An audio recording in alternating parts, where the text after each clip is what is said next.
Friends, स्वागत है आपका जीएस क्लासेस में। मैं हूं वास्तविकता और मैं आज के इस वीडियो में लेकर के आई हूं यूपी पीसीएस का जो प्रीवियस ईयर का पेपर था, यानी कि 2019 का जो पेपर था वो उसका सीरीज़ भी लेकर के आई हूं। तो मैं आप देख लीजिए कि यूपी पीसीएस का जो पेपर होता है वो कितने घंटे का होता है, पेपर कैसा होता है, क्वेश्चन कैसे आते हैं, वो देख लीजिए। तो मैं आपको दिखा देती हूँ। तो सबसे पहले देख लीजिए, सामान्य अध्ययन प्रथम का पेपर है जो कि फर्स्ट मीटिंग में होता है, घंटे 2 घंटे का समय मिलता है। ठीक है, अब इसमें थर्ड पॉइंट आप देख लीजिए। थर्ड पॉइंट में क्या दिया है, इस परीक्षा पुस्तिका में 150 प्रश्न है, 4 वैकल्पिक प्रश्न है और इनका जो सही उत्तर रहेगा वो आपको काले बाल पेन से ही भरना है, यानी कि जो बाल पॉइंट पेन आता है उसी से भरना रहता है। आप और कोई पेन का यूज नहीं कर सकते हैं। ठीक है, नेक्स्ट देख लीजिए चौथे नंबर पे, अनुक्रमांक के अलावा परीक्षा पुस्तिका के कवर पेज पर कुछ ना लिखें। रफ कार्य करने के लिए पुस्तिका में पीछे पृष्ठ दिए होते हैं, यानी कि रफ कार्य आप उसी पेपर पे ना करें, उसके लिए पीछे पेपर दिया होता है जो कि ब्लैंक पेपर होता है। ठीक है, नंबर 6 में देख लीजिए, 5 में देख लीजिए कि जब आपको उत्तर पुस्तिका मिल जाए, ठीक है, तो उसको पूरी तरह से उसकी जांच कर लीजिए कि वो कहीं से कटा पटा या खराब तो नहीं है। और ये नंबर 6 देख लीजिए, इस पुस्तिका में प्रश्न पत्र हिंदी अंग्रेजी दोनों माध्यम से आते हैं, यानी कि आप हिंदी मीडियम के स्टूडेंट हैं तो भी और इंग्लिश मीडियम के स्टूडेंट हैं तो भी। ठीक है, दोनों भाषाओं में परीक्षा प्रश्न पत्र होते हैं। नंबर 7 देख लीजिए, गलत उत्तर के लिए आपका 1/3 दंड के रूप में काटा जाता है, यानी 3 गलत प्रश्न पे एक सही का उत्तर आपका काट लिया जाएगा। ठीक है, अब सबसे पहला प्रश्न देख लीजिए जो कि हमारा जनरल साइंस से है। मानव शरीर में निम्नलिखित में से कौन सी ग्रंथि अंतःस्रावी एवं बाह्यस्रावी दोनों प्रकार की ग्रंथि है? तो अग्नाशय है। नेक्स्ट है, निम्नलिखित में से किस पदार्थ में कैल्शियम विद्यमान है? तो जिप्सम में। नंबर 3 पे देख लीजिए, निम्नलिखित में से कौन सा सही सुमेलित नहीं है? तो सिल्वर ब्रोमाइड, ये सही सुमेलित नहीं है। नंबर 4 पे देख लीजिए, तुलसी के पौधे का औषधीय महत्व निम्नांकित की उपस्थिति के कारण, तो फिनाल एवं फ्लेरेवोनाइड। ठीक है, अब 5 नंबर देख लीजिए, इकोसिस्टम से प्रश्न है जो कि इकोसिस्टम के संबंध में निम्नलिखित में से क्या सत्य है? ठीक है, तो क्या सत्य है इसमें? उत्पादन प्राथमिक और उपभोक्ता से अधिक है। नंबर 6 है, देख लीजिए क्वेश्चन, सुपोषण के संदर्भ में निम्नलिखित में से कौन सा कथन सही है? तो 1 और 2 दोनों हमारा सही है। यह जल निकाय के पोषक तथा संवर्धन की घटना है, यह जल में घुलित ऑक्सीजन को कम करता है। फ्रेंड, ये मैं आपको पेपर इसलिए दिखा दे रही हूँ कि आपको एक आइडिया लग जाए, गेस लग जाए कि आपका प्रश्न पत्र आता कैसा यूपी पीसीएस का। जो लोग पहली बार परीक्षा दे रहे हैं उनके लिए ये मैं दिखा दूँ कि ये देख लें कि प्रश्न पत्र कैसा आता है। ठीक है, अब देख लीजिए 7वां नंबर, मानव गतिविधियों से परिवर्तित पर्यावरण कहलाता है, तो एंथ्रोपोजेनिक पर्यावरण कहलाता है। ठीक है, 8 नंबर पे देख लीजिए, निम्नलिखित में कौन सा सत्य नहीं है? तो भूमध्य रेखा से ध्रुवों की ओर जाति विविधता में वृद्धि होती है। ठीक है, तो ये देख लीजिए 8 नंबर क्वेश्चन जो है हमारा ये ज्योग्राफी से है। ठीक, 9 नंबर देख लीजिए, निम्नलिखित में से कौन सा वायु प्रदूषण के जैविक सूचक का प्रसिद्ध उदाहरण है? तो लाइके न्यूज़। ठीक है, आप पेपर को ये पेपर देखने के लिए आप वीडियो को 2 से 3 बार देख लीजिएगा, जिससे आपको पेपर पूरी तरह से समझ में आ जाएगा कि परीक्षा जो प्रश्न पत्र है वो किस तरह के उसमें प्रश्न आते हैं। ठीक है, निम्नलिखित में से नेक्स्ट निम्नलिखित में से कौन सा सही सुमेलित नहीं है? तो पार्श्वीकरण और चाय सही सुमेलित नहीं है। 11 नंबर क्वेश्चन भी हमारा जनरल साइंस से है। निम्नलिखित में से कौन सा एक शाकनाशक का उदाहरण है? तो सोडियम क्लोरेट। नेक्स्ट हमारा 12 नंबर क्वेश्चन, गैस जो धान के खेत से उत्सर्जित होती है तथा भूमि के तापमान में वृद्धि करती है वो मीथेन गैस होती है। ठीक है, अब ये हमारा 13 नंबर क्वेश्चन देख लीजिए। 13 नंबर क्वेश्चन ये हमारा करंट से है। अंतर्राष्ट्रीय और संगठन का सचिवालय वर्तमान में निम्नलिखित में से किस स्थान पे? तो वो गुरुग्राम में है। 14 नंबर क्वेश्चन, 100% सौर ऊर्जा पर चलने वाला भारतवर्ष का पहला केंद्र शासित प्रदेश दीव है। ठीक है, ये भी हमारा करंट का ही क्वेश्चन है। नेक्स्ट देख लीजिए, निम्नलिखित दिए गए कथन में से जिसमें एक कथन ए तथा दूसरे को कारण आर कहा गया है। ठीक है, तो देख लीजिए, मानव विकास सूचकांक एवं सतत विकास लक्ष्यों पर आधारित भारतीय राज्यों की वरीयता में धनात्मक संबंध है। एसडीजी लक्ष्यों के आधारभूत आयाम शिक्षा एवं स्वास्थ्य से घनिष्ठता के साथ अंतर संबंधीय है। तो ए तथा आर दोनों सही है और आर कथन ए की सही व्याख्या है। ठीक है, 16 नंबर क्वेश्चन देख लीजिए, बहुयामी निर्धनता सूचकांक में निम्नलिखित होता है? तो वो 1, 2, 3 यानी कि तीनों सही है। स्वास्थ्य, शिक्षा और जीवन स्तर, ये इंडेक्स है ठीक है, यानी कि करंट है। इंडेक्स की मैं एक स्पेशल वीडियो लेकर के आऊँगी, ठीक है, कल 5 बजे उसको अपलोड कर दूंगी इंडेक्स के बारे में। उससे क्वेश्चन आपके निश्चित रूप से 1 से 2 प्रश्न उसमें से पूछे ही पूछे जाते हैं। बाकी करंट आप तैयार करते रहिए। अब देख लीजिए, ये क्वेश्चन है, निम्नलिखित घटनाओं को उनके प्रारंभ के कालक्रमानुसार में व्यवस्थित कीजिए। तो कौन सा कब जो है घटना हुई थी, कौन सा पहले हुआ था? तो ये देख लीजिए, वन्य जीव संरक्षण, जैव विविधता अधिनियम, प्रोजेक्ट टाइगर, प्रोजेक्ट हाथी। ठीक है, तो सबसे पहले पहला हुआ था यानी कि वन्य जीव संरक्षण, फिर है आपका प्रोजेक्ट टाइगर, फिर है आपका प्रोजेक्ट हाथी, फिर लास्ट नंबर पे जैव विविधता अधिनियम। ठीक है, तो ये प्रश्न भी आपका आता है इन्वायरमेंट और इकोलॉजी से। नेक्स्ट देख लीजिए, 80 नंबर क्वेश्चन, नागरिक पंजीकरण प्रणाली के अंतर्गत कितने दिनों के भीतर जन्म तथा मृत्यु की घटना को भारत में रजिस्टर कराना कानूनी रूप से अनिवार्य? तो 21 दिन के अंतर्गत।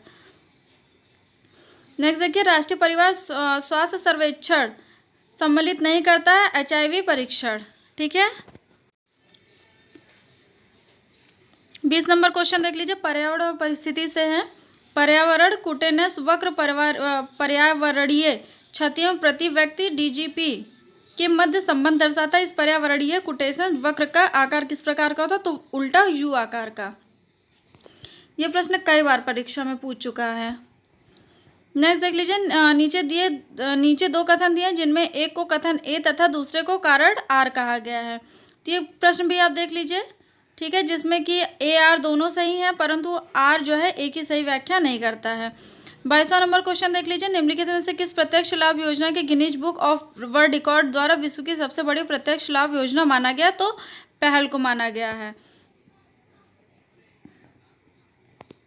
ये भी आपका करंट का क्वेश्चन है। नेक्स्ट देख लीजिए, राष्ट्रीय खाद्य सुरक्षा अधिनियम के संदर्भ में निम्नलिखित कथनों में से कौन सा सही है? तो पहला, दूसरा, तीसरा, तीनों सही है। प्रश्न आप पढ़ लीजिए, मैं अगर प्रश्न पढ़ते चलूंगी तो वीडियो बहुत लंबी हो जाएगी। 24 नंबर क्वेश्चन देख लीजिए, भारत में पट्टेदारी सुधार के उपायों के संदर्भ में कौन सा कथन सही है? तो कथन हमारा 1, 2, 3 दोनों सही है, यानी कि लगान का विनियम, अवधि की सुरक्षा, पट्टेदारी पर स्वामित्व की घोषणा। नेक्स्ट देख लीजिए, भारत में सार्वजनिक क्षेत्र के कार्यों के संदर्भ में निम्नलिखित में से कौन सा कथन सही है? तो इसमें भी 1, 2, 3 और चारों कथन हमारा सही है। ठीक है, 26 देख लीजिए, सुएज नहर क्षेत्र में उत्तर से दक्षिण दिशा की ओर बहने वाली झीलों का सही कालक्रमानुसार लगाना है। ठीक है, ज्योग्राफी से आपका क्वेश्चन है।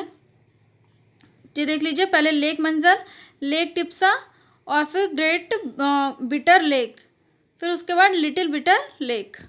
अभी देख लीजिए, टेलीग्राफिक पठार हिस्सा है उत्तर अटलांटिक कटक का। देख लीजिए, ये ज्योग्राफी का ये भी क्वेश्चन था, ज्योग्राफी का ये भी क्वेश्चन था, और एक ऊपर जो क्वेश्चन मिला था भूमध्य सागर ये वाला, वो भी हमारा ज्योग्राफी का था। ये 28 नंबर पर जो क्वेश्चन है ये भी हमारा ज्योग्राफी से रिलेटेड है, उष्णकटिबंधीय चक्रवात के विभिन्न नाम से। ठीक है, तो इसमें मिलान करना है।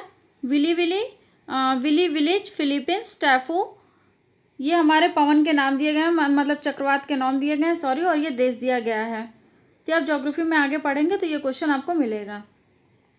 29 नंबर पे देख लीजिए, निम्नलिखित में से कौन सा साइबेरियन रेलमार्ग पर अवस्थित है? तो सोची। नेक्स्ट देख लीजिए, निम्नलिखित में से कौन सा सही सुमेलित नहीं है? ये भी हमारा ज्योग्राफी का ही क्वेश्चन है। मिस्टर और ऑस्ट्रेलिया सही सुमेलित नहीं है। ठीक है, ये पवन पूछा है, यहाँ ऊपर चक्रवात पूछा था।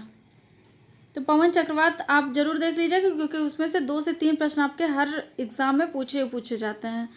नेक्स्ट देख लीजिए, सूची 1 और 2 का सही सुमेलित करना है। ये भी ज्योग्राफी का एक क्वेश्चन है। दामोदर घाटी, सोन घाटी, गोदावरी घाटी, महानदी। ठीक है, ये कोयला क्षेत्र है, ये अवस्थिति है। ठीक है, तो ये भी देख लीजिएगा। नेक्स्ट है, निम्नलिखित में से कौन सी एक चोटी भारत में अवस्थित नहीं है? तो गुरिल्ला अवस्थित नहीं है। ठीक है, तो गुरिल्ला मानदाता अवस्थित नहीं है। 32 नंबर क्वेश्चन भी आपका ज्योग्राफी का एक क्वेश्चन था। ये नेक्स्ट है, ये भी हमारा ज्योग्राफी का एक क्वेश्चन है। 33 नंबर पे जो है, भारत के उत्तर और पश्चिमी मैदान में पश्चिम विक्षोभ में जाड़े में होने वाली वर्षा की मात्रा क्रमशः कम होती है, क्योंकि पश्चिम से पूर्व की ओर। ठीक है, नेक्स्ट देख लीजिए, ये भी हमारा ज्योग्राफी का एक क्वेश्चन है। निम्नलिखित में से किस नदी के ऊपरी मार्ग में मीठा जल का परंतु निचले भाग में खारे जल का प्रवाह मिलता है? तो लूनी नदी में। नेक्स्ट है, ये भी हमारा ज्योग्राफी का एक क्वेश्चन है। मोरीबंद डेल्टा निम्नलिखित में से किस डेल्टा का एक उपभाग है? तो बंगाल डेल्टा का। देख लीजिए, ये हमारा प्रश्न है नीचे दो प्रश्न दिए गए जिनमें एक को कथन ए और आर कहा गया। उत्तर प्रदेश में गन्ना तथा चीनी का उत्पादन महाराष्ट्र से अधिक है परंतु उत्पादकता कम है। आर है कारण है महाराष्ट्र में अधिकांश चीनी मिलें सहकारी क्षेत्र में अवस्थित हैं। तो कथन ए और आर दोनों सही परंतु कारण आर ए की सही व्याख्या नहीं करता है। ठीक है, ये आपका कृषि से रिलेटेड है, एग्रीकल्चर। ठीक है, यूपी स्पेशल। नेक्स्ट देख लीजिए, निम्नलिखित में से सही सुमेलित नहीं है। तो जरीब एक प्रकार का कर है, ये सही सुमेलित नहीं है। ये हमारा है हिस्ट्री का क्वेश्चन है ये हमारा। नेक्स्ट देख लीजिए, सही सुमेलित करने के लिए दिया है मुल्ला दाऊद, चंद्रयान, दामोदर कवि, सोमनाथ मंदिर, अमीर खुसरो। ठीक है, इसको सही क्रम में लगाना है, तो बी हमारा सही क्रम है। क्वेश्चन देख लीजिए और ये उत्तर देख लीजिए। आप पूरे प्रश्न में पढ़ूंगी नहीं वरना वीडियो बहुत लंबी हो जाएगी। नेक्स्ट देख लीजिए, निम्नलिखित राजाओं में से किसने अकबर के पूर्व तानसेन को संरक्षण दिया था? तो भाटा का राजा रामचंद्र सिंह। ये भी हमारा हिस्ट्री का क्वेश्चन है और नेक्स्ट भी हमारा हिस्ट्री का क्वेश्चन है, ये मिडिवल हिस्ट्री है। ठीक है,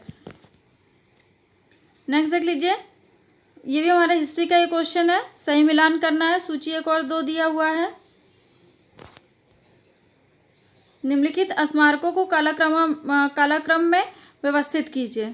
ठीक है, ये भी हमारा मिडिवल हिस्ट्री का ही क्वेश्चन है। तो कालक्रम अनुसार इसमें दिया हुआ है, जो कि प्रश्न बी सही है। मनसबदारी व्यवस्था के संदर्भ में, तो मनसबदारी व्यवस्था राज्य के कुलीन वर्ग से संबंधित है जिसे अकबर ने प्रारंभ किया था। मिडिवल हिस्ट्री का क्वेश्चन है। नेक्स्ट भी हमारा हिस्ट्री का ही क्वेश्चन है, ये देख लीजिए, आप प्रश्न देख लीजिए और इसमें सही मिलान देख लीजिए। निम्नलिखित घटना को कालक्रम में व्यवस्थित कीजिए और नीचे दिए कूटों में से सही कीजिए। पूना पैक्ट, गांधी इरविन समझौता, इसके आपको सन याद करने पड़ेंगे। जैसा कि मैंने इस जो हिस्ट्री की लेक्चर लिए, हिस्ट्री का वीडियो बनाया है, उसमें मैंने आपको कहा था मुस्लिम लीग समझौता क्या है और राष्ट्रीय कांग्रेस की स्थापना कब हुई थी, उसकी डेट लिख लीजिए। तो डेट देख लीजिए कितना ज़रूरी है, इससे आपको पता चलेगा कि कौन सी घटना कब हुई थी। ठीक है, अब नेक्स्ट देख लीजिए, असैनिक प्रशासन 1905 के संदर्भ में कौन सा कथन सही नहीं है? लॉर्ड कर्जन ने प्रांतीय सीमा को पुनर्गठित करने का निर्णय लिया, पूर्वी बंगाल और आसाम नामक एक नया प्रांत बना। तो 1 और 2 दोनों सही है। ठीक है, बंगाल विभाजन 1905, मैंने कल ये वीडियो में बताया था। ठीक है, सेम यही चीज़ें ही मैंने पढ़ाई थी। तो अगर आप वीडियो देखे होंगे तो वीडियो आपके लिए बहुत ही यूज़फुल होगी। ठीक है, नेक्स्ट देखिए, मुस्लिम लीग एवं भारतीय राष्ट्रीय कांग्रेस के बीच राजनीतिक गतिरोध को दूर करने के लिए सीआर फार्मूला किसने अपनाया? तो राजगोपालचारी ने। देखिए, ये मुस्लिम लीग और राष्ट्रीय कांग्रेस भी मैंने आपको पढ़ाया था, मुस्लिम लीग और राष्ट्रीय कांग्रेस भी पढ़ाया था आपको। ठीक है, मुस्लिम लीग, राष्ट्रीय कांग्रेस देख लीजिए, इसमें से भी प्रश्न आया है। मैंने आपसे कहा था ना, राष्ट्रीय आंदोलन से बहुत प्रश्न आते हैं और मैं वही चीज़ें बताऊँगी आपको जो कि परीक्षाओं में पूछा जा चुका है। तो देख लीजिए, 2 प्रश्न आपके एक ही लेक्चर से मिल गए हैं। तो लेक्चर बहुत यूज़फुल है, तो लेक्चर को देखिएगा और लेक्चर को पूरा देखिएगा। ठीक है, उसके संदर्भ में मैं नेक्स्ट वीडियो लेकर के आऊँगी, आप उसको नोटिफिकेशन मिल जाएगा आपको कल। नेक्स्ट देख लीजिए, the rise and growth of economics nationalism in India के लेखक है विपिन चंद्र। नेक्स्ट देखिए, आपका क्या, निम्नलिखित में भारत के संविधान के किसमें पर्यावरण संरक्षण एवं संबद्धता तथा वन्य व वन्य जीव की संरक्षा के प्रावधान पाए जाते हैं? तो ए और बी दोनों में। केवल राज्य के नीति निर्देशक तत्वों में, केवल मूल कर्तव्यों में। तो ए और बी दोनों में पाए जाते हैं। ठीक है, पॉलिटी का क्वेश्चन है ये। पॉलिटी की वीडियो में लेकर के आऊँगी, लेकिन मैं थोड़ा हिस्ट्री और ज्योग्राफी का जो लेक्चर वाले वीडियो है वो पहले थोड़े से कंप्लीट हो जाए, फिर मैं पॉलिटी का लेकर के आऊँगी। और पॉलिटी के सिर्फ फैक्चुअल क्वेश्चन लेकर के आऊँगी जो कि परीक्षाओं में पूछे गए हैं, वही प्रश्न मैं लेकर के आऊँगी। अनावश्यक चीज़ों को उसमें इंक्लूड नहीं करूँगी। तो जो चीज़ बिल्कुल पूछे जाते हैं वही उन्हीं क्वेश्चन को मैं फैक्चुअल लेकर के आऊँगी, एक लाइन में ख़त्म कर दूँगी। ठीक है, देख लीजिए, पंचायतों के संदर्भ में निम्नलिखित में से कौन सा कथन सही है?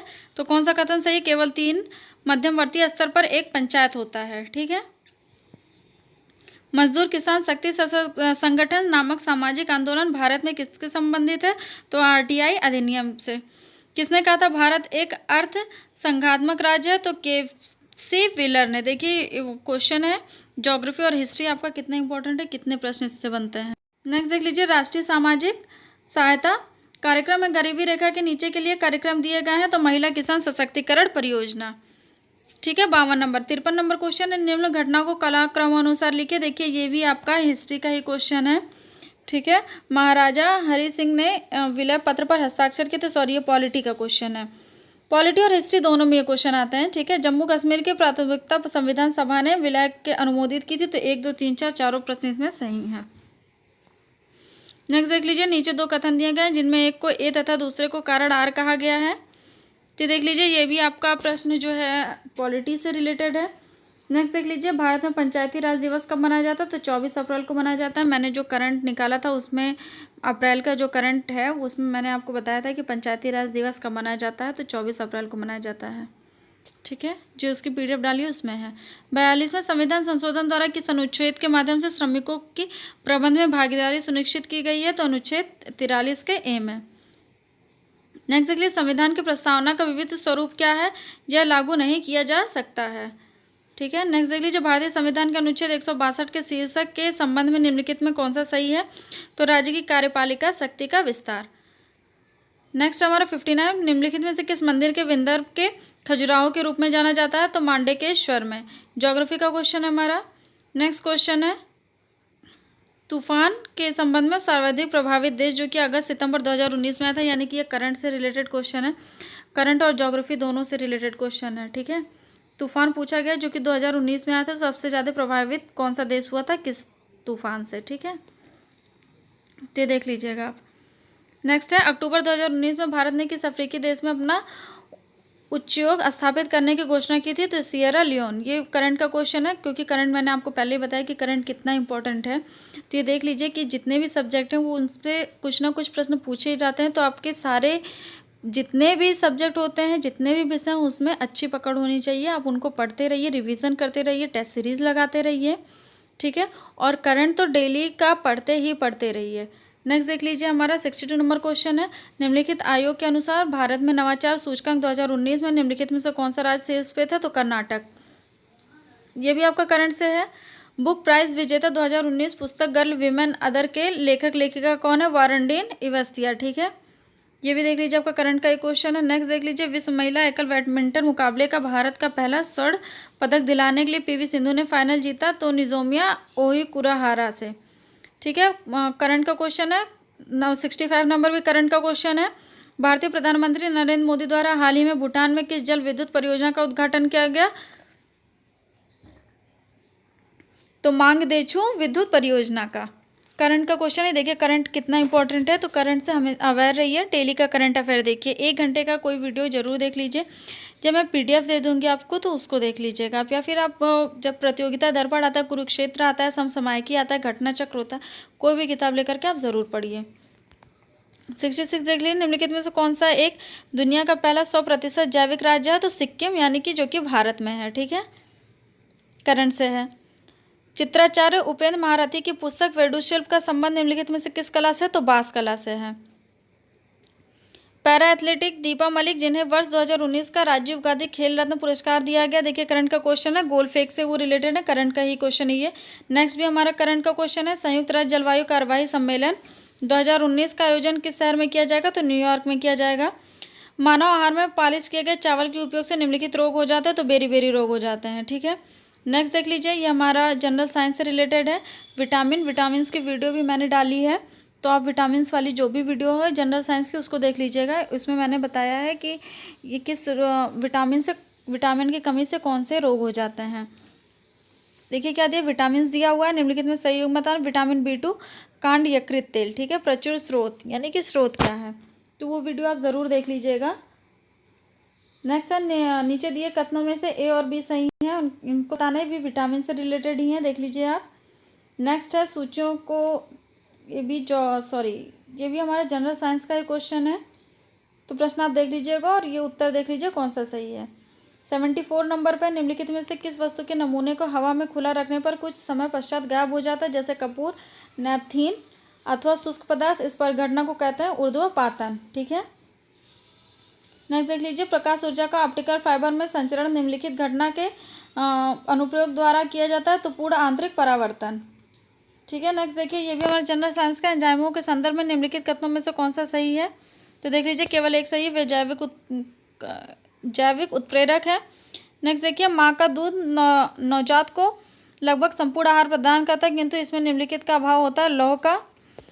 देखिए 78 नंबर क्वेश्चन, निम्नलिखित पदार्थों को सही पहली बार प्रयोगशाला में संश्लेषण के अनुसार क्रमानुसार लिखना है। तो देख लीजिए, क्रम में इसका बी सही है। ठीक है,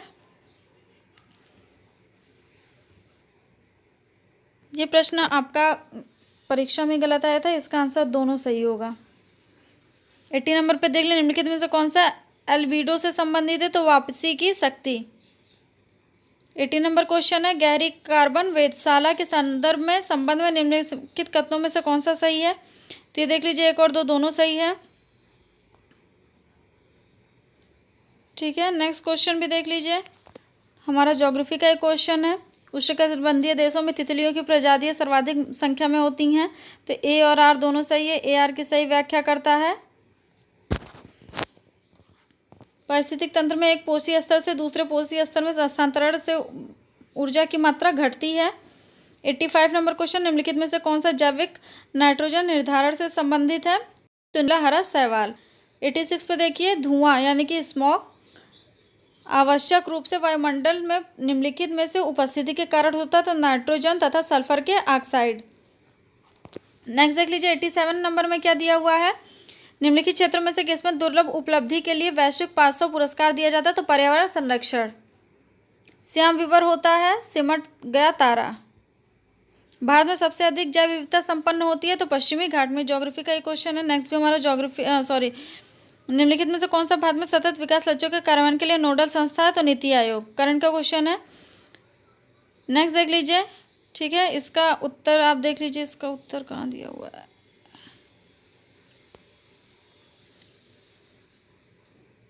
ठीक है, नेक्स्ट देख लीजिए, 92 नंबर क्वेश्चन जो है, इसका मिलान करना है, सही मिलान करना। कौन सा कार्यक्रम कब चलाया गया था? तो ये कार्यक्रम की लिस्ट भी मैं अगली वीडियो में आपको दे दूंगी, कार्यक्रम की लिस्ट और सूचकांक की लिस्ट।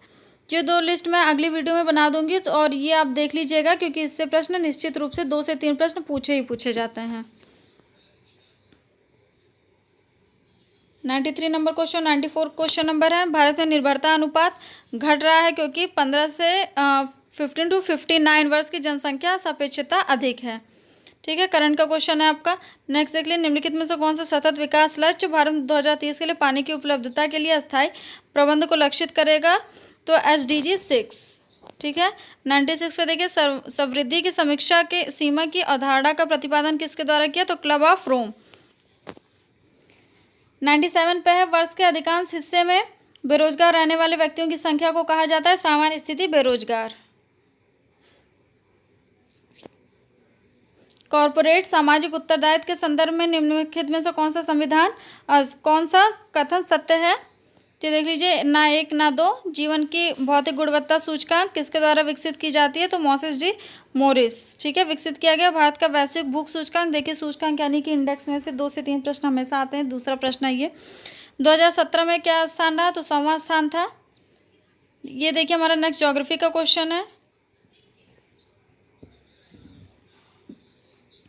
अब देश और राजधानी, ये भी हमारा ज्योग्राफी का ही क्वेश्चन है। कौन सा देश कहाँ है और उसकी राजधानी क्या है?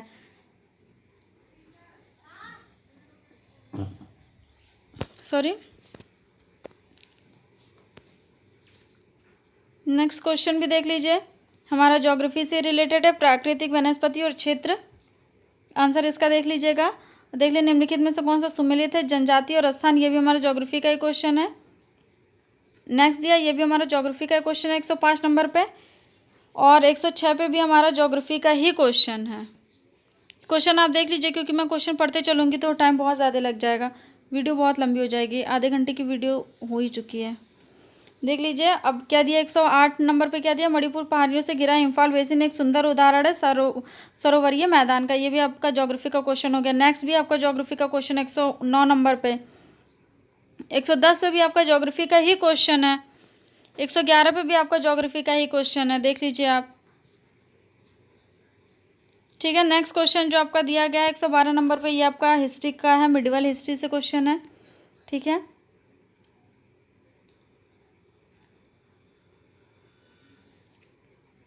एक 113 नंबर पे जो है ये हिस्ट्री का क्वेश्चन है। हठ योग के बारे में दिया गया है। तो 1 और 2 दोनों सही है, आप देख लीजिए। निम्नलिखित 115 नंबर क्वेश्चन है, विशेषता एकता प्रथा की गई थी। तो ये आपका मिडेवल हिस्ट्री से क्वेश्चन उठाया गया है। नेक्स्ट भी आपका मिडेवल हिस्ट्री से ही क्वेश्चन है, ठीक है। 117 नंबर देख लीजिए, नेटिव मैरिज एक्ट किस वर्ष पारित किया गया था? तो 1872 में। इसके बाद 118वां नंबर क्वेश्चन भी आपका हिस्ट्री से ही है। नेक्स्ट देख लीजिए, निम्नलिखित में से कौन सा सम्मिलित नहीं है? भारतीय जल सेना अधिनियम, द्वितीय गोलमेज सम्मेलन और सांप्रदायिक निर्णय, ठीक है। तो सांप्रदायिक निर्णय आपका सही सम्मिलित नहीं है। 120 नंबर पे देख लीजिए, साइमन कमीशन, यानी कि मॉडर्न हिस्ट्री से क्वेश्चन नहीं है आपका, ठीक है। कौन सा पहले हुआ था? इसकी डेट वाइज आपको लर्न करना पड़ेगा, तो डेट जरूर लिखिए। आप लिखिए जलियांवाला बाग हत्याकांड, महात्मा गांधी की दांडिया यात्रा, उसके आगे आप उसका सन जरूर लिख दीजिए और सन को याद रखिए। नेक्स्ट देख लीजिए, 121 नंबर क्वेश्चन है, ठीक है। INA के अधिकारियों पर मुकदमा चलाया गया था, तो लाल किला दिल्ली में। नीचे दिया क्वेश्चन जो है ये भी आप देख लीजिए, वॉरेन हेस्टिंग, ये मॉडर्न हिस्ट्री से रिलेटेड क्वेश्चन है। नेक्स्ट देखिए 123 नंबर पे राष्ट्रीय पंचांग के संबंध में कौन सा सही उत्तर है? तो ना तो 1 ना तो 2, ये भारतीय संविधान से है।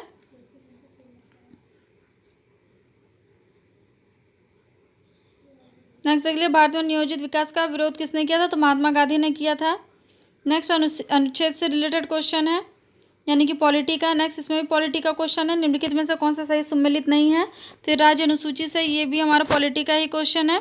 अब प्रधानमंत्री कार्यालय के संदर्भ में क्वेश्चन पूछा गया है, देख लीजिए। भारतीय संविधान की 6ठी अनुसूची के प्रावधान निम्नलिखित में से किस राज्य में लागू होते हैं? तो त्रिपुरा में होते हैं।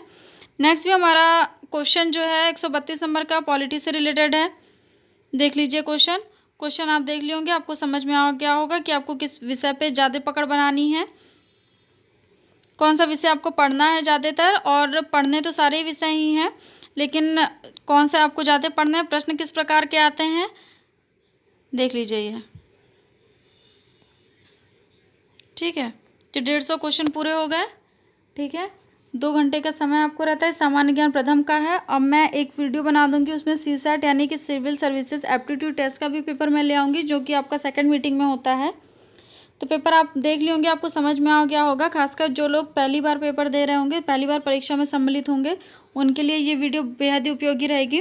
तो वीडियो को पूरा ज़रूर देखिएगा और समझने की कोशिश कीजिएगा। और जो चीज़ ना आपको समझ में आएगी वो आप हमें कमेंट बॉक्स में लिख करके बताइएगा कि आपको किस भाग से क्या समझ में नहीं आया है, ठीक है। ओके फ्रेंड, तो वीडियो को लाइक, सब्सक्राइब और शेयर जरूर कीजिएगा। सब्सक्राइब करने के बाद बेल आइकन को प्रेस कीजिएगा, क्योंकि अगर बेल आइकन को आप प्रेस नहीं करेंगे तो जितनी भी मैं क्लास ले रही हूँ, जितनी भी चीज़ें मैं बता रही हूँ, वो आप तक नहीं पहुँचेंगे, ठीक है। तो आप ये वीडियो देख लीजिएगा, 2 से 3 बार देख लीजिएगा वीडियो, आपको समझ में आ जाएगी सारी चीज़ें इसमें।